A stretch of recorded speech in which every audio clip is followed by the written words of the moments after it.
Bonjour à tous, c'est Jean-Luc Rose sur sa chaîne YouTube. Aujourd'hui, nous allons parler de l'Égypte qui se détourne à son tour des avions de chasse russes au profit de la Chine.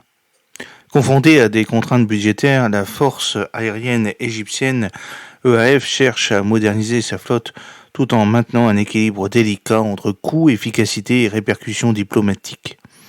L'EAF a donc pour tradition d'alterner entre les fournisseurs soviétiques, russes et occidentaux, notamment pour éviter toute sanction et ne pas se tourner en situation de dépendance à un fournisseur. Mais devant l'incapacité de la Russie à continuer à fournir des appareils, le commandant de l'armée de l'air égyptienne, le général Mahmoud Fouad Abdel Ghayad, a rencontré son homologue chinois, le général Zhang Jingchu, à Pékin. Lors de cette rencontre, les discussions ont porté sur la vente potentielle de chasseurs chinois J-10C et J-31 à l'Égypte, reflétant la volonté du pays de s'éloigner progressivement des équipements russes. Alors, c'est la diversité des équipements de l'EAF avant 1979, année durant laquelle le président Anwar Sadat signa un accord de paix avec Israël. L'armée de l'air égyptienne était principalement équipée d'appareils d'origine soviétique, certains ayant été fournis par la Chine après le relâchement des liens avec la Russie en 1976. Après cet accord, l'Égypte diversifia ses achats de chasseurs, se tournant vers les États-Unis et la France pour compléter les livraisons soviétiques et chinoises. L'approche d'acquisition duale de l'Égypte s'est par la suite poursuivie. En 2015, l'Égypte a acquis 24 chasseurs d'assaut Rafale F-3R, tout en commandant simultanément 46 MiG-29 M2. En 2018, elle commande cette fois 24 chasseurs lourds Sukhoi Su-35S. Alors que les MiG ont été livrés à partir d'avril 2017, les Sukhoi 35S sont restés non livrés, à la fois en raison de menaces de sanctions américaines sous le régime CAATSA, Continuing Americans Adversary Transaction Act, mais surtout suite à la fin de la fourniture des composants occidentaux à la suite de l'invasion russe de l'Ukraine, alors qu'ils étaient jusqu'alors intégrés sur les avions russes. L'Égypte a donc fini par refuser la livraison des avions, ceux-ci étant apparemment désormais en cours de transfert vers l'Iran. La demande pour 20 F-35A a également été rejetée en 2019, poussant l'Égypte à renforcer sa flotte avec 30 Rafales supplémentaires en 2021. Aujourd'hui, l'Égypte possède la 10e flotte la plus importante du monde, mais aussi l'une des plus diversifiées. Cependant, l'exploitation des appareils occidentaux aux côtés de chasseurs russes et chinois plus anciens pose des problèmes d'interopérabilité et entrave les capacités de défense aérienne égyptienne. Les techniciens doivent être formés sur des systèmes distincts et la multiplicité des types d'avions complique leur intégration opérationnelle. Les avions ne pouvant pas, par exemple, désigner une cible à un appareil provenant d'un autre fournisseur. Toutefois, l'Égypte semble avoir mis en place un système d'identification ami ou ennemi IFF compatible pour tous les types d'avions et travaille sur un projet de développement d'un système de liaison de données universel pour améliorer l'interopérabilité. Les limites des avions russes, l'avion de l'air égyptienne utilise les MiG-29 comme réservoir aérien pour le ravitaillement buddy-buddy de ces Rafales grâce à la compatibilité de leur système de ravitaillement en vol IFR. En revanche, les avions russes ne sont pas compatibles avec les types de missiles et de bombes utilisés par les F-16 et les Rafales de l'EAF.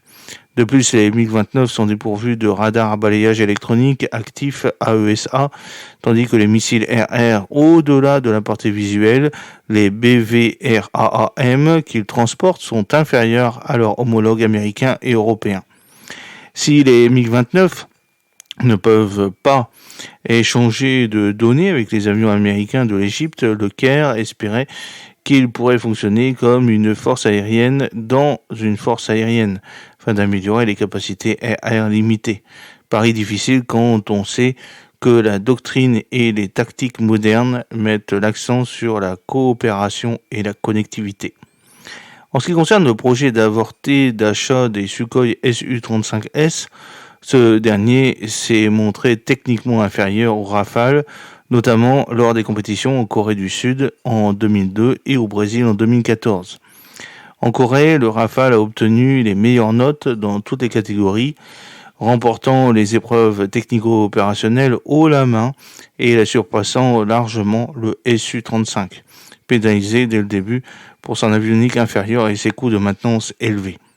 Même chose au Brésil, où le Su-35 avait été immédiatement écarté. Aujourd'hui, le Su-35 est encore davantage désavantagé par l'absence de certains composants français suite à l'interdiction de l'accès aux équipements fournis par Thales après l'invasion de l'Ukraine. Alors la Chine, comme alternative, la politique de non-intervention de la Chine et son approche stratégique en matière d'exportation d'armement deviennent alors séduisantes pour l'Égypte, car Pékin n'impose pas de conditions politiques. Cette politique, associée à des prix compétitifs et à une technologie que certains évaluent équivalente, voire supérieure à l'offre russe, fait de la Chine un fournisseur attrayant pour les besoins de défense de l'Égypte, qui s'intéresse au J-10C et au FC-31.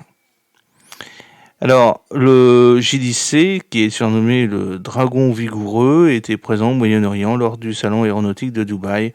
En 2023, vous avez une petite photo.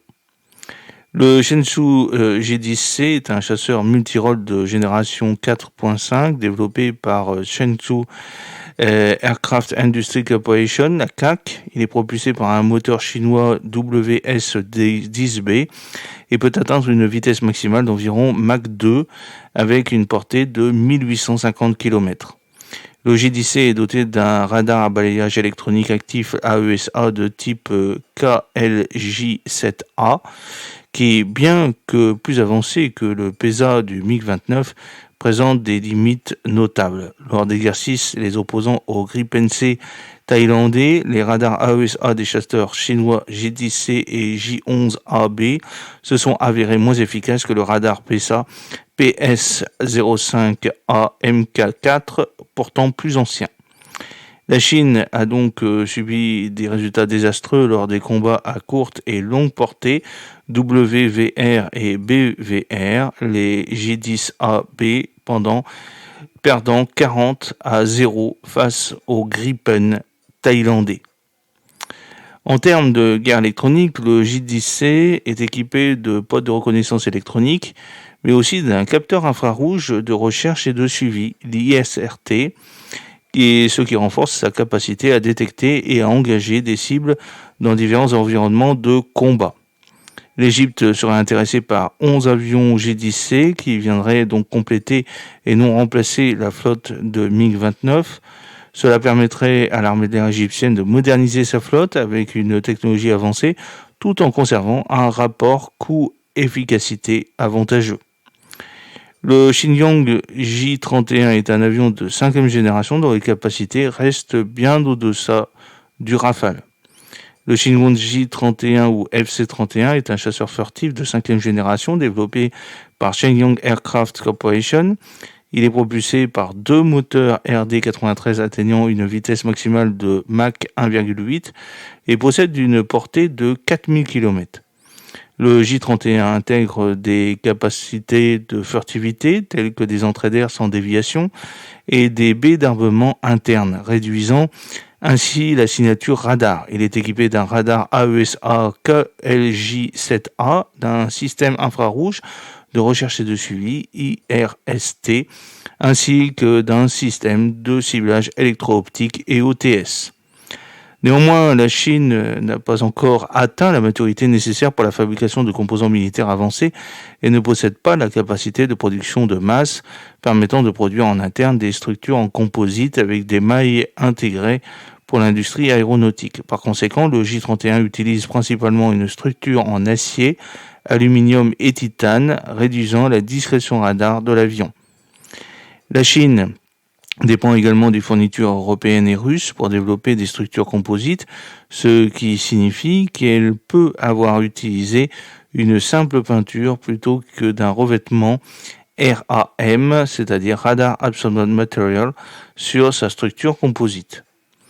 La signature radar du J-31, dont les informations ne sont pas publiquement disponibles, est néanmoins estimée comme moins bonne que celle de nombreux chasseurs portant dits de 4e génération. Les moteurs RD-93, bien que supposés efficaces, produisent des panaches de fumée noire, ce qui peut compromettre la furtivité visuelle de l'appareil, tandis que leur absence de masquage peut réduire la discrétion thermique de l'appareil. Le J-31 est néanmoins théoriquement conçu pour une large gamme de missions, y compris la défense aérienne, le soutien rapproché, le bombardement ou encore la suppression des défenses antiaériennes. Il offre une capacité de logistique intégrée et un bon rapport qualité-prix, même si le réel de son maintien en conditions opérationnelles est inconnu, ce qui pourrait le rendre attractif. Étant donné les systèmes actuels d'avionique, d'électronique, de radar et de conception qui équipent le FC-31, il est cependant fort probable qu'il soit lui aussi surpassé par le Rafale indien et même le F-16V taïwanais. Les premières démonstrations publiques en 2014 ont révélé des problèmes aérodynamiques avec une perte d'énergie notable lors des manœuvres, ce qui pourrait influencer ses performances. Le J-31, moins compétent, mais aussi moins coûteux que le Rafale, pourrait cependant offrir une solution économique pour des missions spécifiques, comme des patrouilles aériennes régulières ou des déploiements à haute intensité. Le classement de l'appareil en tant que chasseur de 5e génération est également un argument séduisant pour le pouvoir politique, bien que la réalité opérationnelle d'une telle définition ne soit pas garantie d'efficacité. Alors quid des États-Unis ? Les États-Unis fournissent chaque année 1,3 milliard de dollars d'aide militaire à l'Égypte sous forme de crédits pour les achats de ventes militaires étrangères, les FMS. Cette générosité est assortie de la restriction selon laquelle Israël conserve une supériorité militaire qualitative et quantitative dans la région, empêchant la vente de certaines armes avancées telles que les missiles RR-AIM-120C et AIM-9X sur F-16, ce qui limite sévèrement ses capacités de défense aérienne. Jusqu'à présent, la France n'a pas non plus fourni des missiles RR Meteor, BV Ram, mais a vendu des missiles de croisière aériens Scalp et des munitions air-sol de précision Safran AASM. Ayant été privée de F-15 pendant près de 40 ans, l'Égypte s'est naturellement tournée vers la Russie avec l'achat de MiG-29. En mars 2022, le général Frank McKenzie a pourtant annoncé vouloir fournir du F-15 à l'Égypte. Le consentement d'Israël reste néanmoins crucial pour toute vente de ces avions au Caire, qui, en attendant d'avoir la confirmation finale, préfère discuter avec la Chine. Il est toutefois difficile d'imaginer que l'Égypte puisse acquérir des chasseurs modernes chinois sous la menace de la loi Kahatsa, dont l'application aurait des conséquences sérieuses sur les relations commerciales avec les États-Unis et des répercussions importantes sur l'opérabilité des forces armées égyptiennes. Compte tenu des risques, il est également légitime de se demander si l'intérêt manifesté pour les chasseurs J-10C et J-31 est véritable ou s'il s'agit plutôt d'une tactique visant à obtenir de meilleures concessions de Washington. Dans tous les cas, la gestion opérationnelle de 5 types d'avions de combat différents fournis par 3 fournisseurs se révélera être un casse-tête pour les spécialistes de la logistique, de la maintenance de la force aérienne égyptienne. J'espère que cette petite vidéo vous a plu. N'oubliez pas de cliquer sur le pouce pour la promouvoir, de vous abonner si ce n'est pas encore fait, de partager cette vidéo sur vos réseaux sociaux. À très bientôt. Fidèlement, Jean-Luc Haut.